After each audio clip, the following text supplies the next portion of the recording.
Hi everyone, it's Jennifer Hoffman of enlighteninglife.com, and in this video I want to address the topic that you might find kind of funny, and it is in a way, but it really isn't, and it's quite destructive, and it's a dangerous belief system to get involved in, and it's what I call magic wand thinking.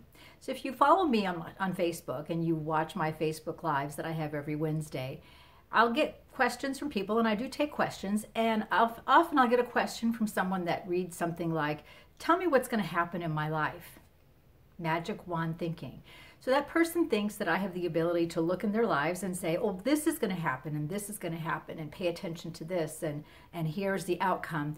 And as though they didn't have any part in that process, they feel out of control, kind of out of the loop. So when it comes to what's going to happen in their lives, they just think that they're the bystander sitting on the sidelines, and whatever happens in their life is totally beyond their control.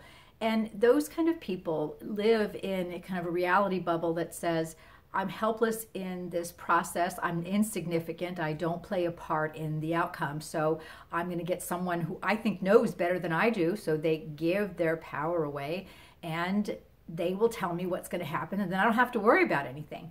Now, don't get me wrong, there are times when we really wish that we could have a magic wand that would take us out of a serious, challenging life situation. And if you've ever been facing a difficult health challenge or a difficult relationship challenge or some other kind of financial or situational challenge in your life, you really do wish you could have a magic wand that somebody would just go presto changeo and your problem is solved. And I've been in those situations too. If you remember my story, there was a time in my life when I was flat broke and nearly homeless, sleeping on a twin mattress in a friend's apartment and crying myself to sleep every night, asking God to please take me home, and then waking up in the morning and going, darn it, I'm still here.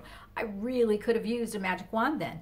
And I kind of got my magic wand, but it didn't come from somebody else. It came from my intention, my desire for change, and my realization that the only way my problems were going to be solved was for me to empower myself and get the energy moving in my life again, which is exactly what I did. And then I created that free, all expense paid trip to France that I talk about in 30 Days to Everyday Miracles, one of my books. And I got actually paid to go on that trip.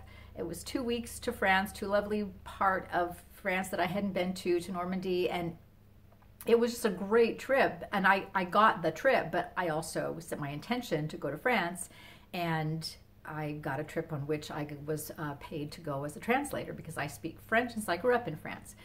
So let's get back to magic wand thinking. How do you engage in that? Well, number one, you engage in it when you feel like you were out of control. Now, your life may be out of control because your energy is scattered, but you are never out of control. You have to rein in that energy, regroup your energetic resources, and start creating different outcomes and different intentions. And it takes some work.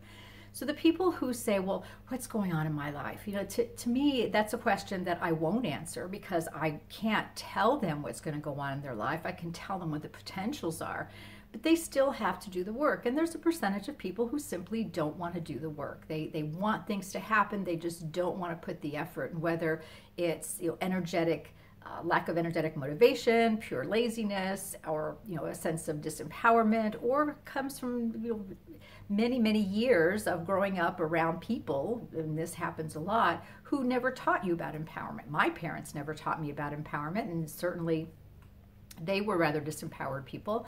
And I had to learn this by myself, that I was either going to sink or swim. My lesson came at 5 years old when I had to decide that I was either going to stay paralyzed for the rest of my life, flat on my back, or I was going to learn how to walk again after I was paralyzed by a vaccine. And you may have a moment like that too, and that's a time when you can either engage in magic wand thinking, or you can say, okay, I get the magic wand in the form of my intention, but I have to point it at whatever it is I want to change, and then send energy out there and start putting the brakes on that runaway train and then changing that trajectory. And that's up to you. So if you are a teacher or an intuitive like I am, and you work with people, you do coaching or readings, you'll get these clients who say, okay, tell me what's going to happen. And that can be a really difficult question to answer because, number one, you don't know what's going to happen. You can see the potential and the possibilities, but unless they do something, and I always tell people this, I can tell you what has the likelihood of happening, but if you sit back and do nothing, including believing that it's true, then nothing is going to happen. So to the people who ask me, the magic wand questions, I don't have a magic wand for you. I can show you how to create your own magic wand and start learning how to use your energy and your potential and your intuition and all of the powers and the abilities that you have to create the life that you want. But you have to believe it's possible. You have to know you can do this, and you have to be willing to do the work and to be committed to your own empowerment, your own abundance, your own success, and your own transformation. And this is an important part of this ascension cycle right now, because unless we move forward together and we set common intentions for the life, the world, the environment that we want to live in, we are not going to be in control of this process. There is no magic wand thinking. No one can give you the healing that you want. And if anybody tells you that, they're lying to you and they're misrepresenting themselves. So magic wand thinking, I don't know how to do this. Show me how to do it. Tell me, do it for me. Tell me what's going to happen. It's just not going to work. But if you believe that you possess your own magic wand, and once you regroup your energy and start to gather your resources together and say, okay, this is what I want, and set your intentions, have strong energy boundaries, then you get to use your personal magic wand to shoot that energy out there and start creating the outcomes that you want. Otherwise, it's just wishful thinking. And wishful thinking, think of the word wish. It even has, like you tell someone to be quiet. I wish, I intend. What's the difference? What's the difference in your life? And as I said, I know there are times when you just feel overwhelmed by the challenges and you really wish that somebody just came with a magic wand and just cleaned it all up, like Cinderella with her fairy godmother.